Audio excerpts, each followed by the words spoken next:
suffered a crisis in our culture. And I believe it comes down to a mistake that we've made between the interpretation of two of our most important and positive emotions, pleasure and happiness. A lot of people equate the two, but I'm here to tell you that they are completely different. A lot of people think they're exactly the same. In fact, on the internet, you can find definitions that actually conflate and confuse the two. So what are the differences between pleasure and happiness? And I believe there are 7. Pleasure is short-lived, happiness is long-lived. Pleasure is visceral, happiness is ethereal. Pleasure is taking, happiness is giving. Pleasure can be achieved with substances, happiness cannot be achieved with substances. Pleasure is experienced alone, happiness is experienced in social groups. The extremes of pleasure all lead to addiction, whether they be substances or behaviors. Yet there's no such thing as being addicted to too much happiness.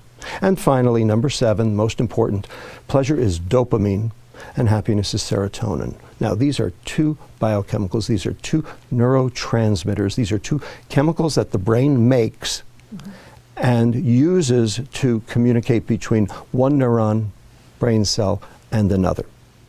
Now, why do we care? So what? Well, turns out dopamine excites the next neuron.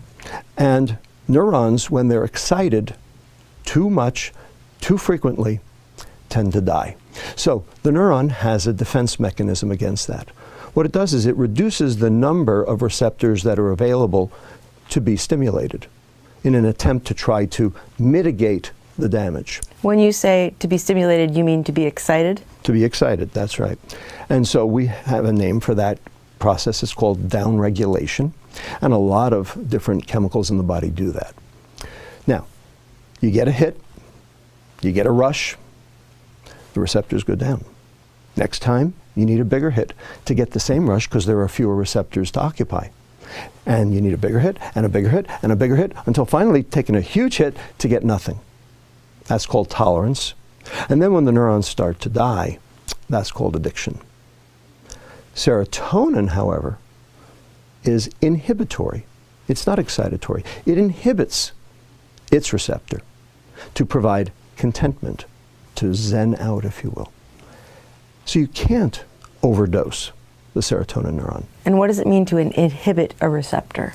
What it means is it binds, but it doesn't activate the process beyond the receptor. So what it does is it basically slows down those neurons instead of causing them to fire up. And so in doing so, you end up with the process of contentment, that feeling of one with the world, if you will, that thing we call happiness. Now, there's one thing that downregulates serotonin, dopamine. So the more pleasure you seek, the more unhappy you get. And Las Vegas, Madison Avenue, Wall Street, Silicon Valley, and Washington, D.C.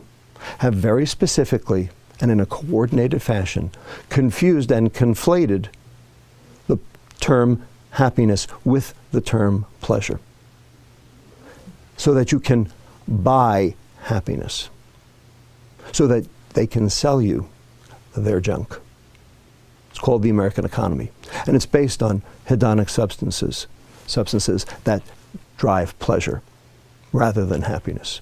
And in the process, we have become most decidedly unhappy. And the problem is, you can't fix a problem unless you identify what the problem is.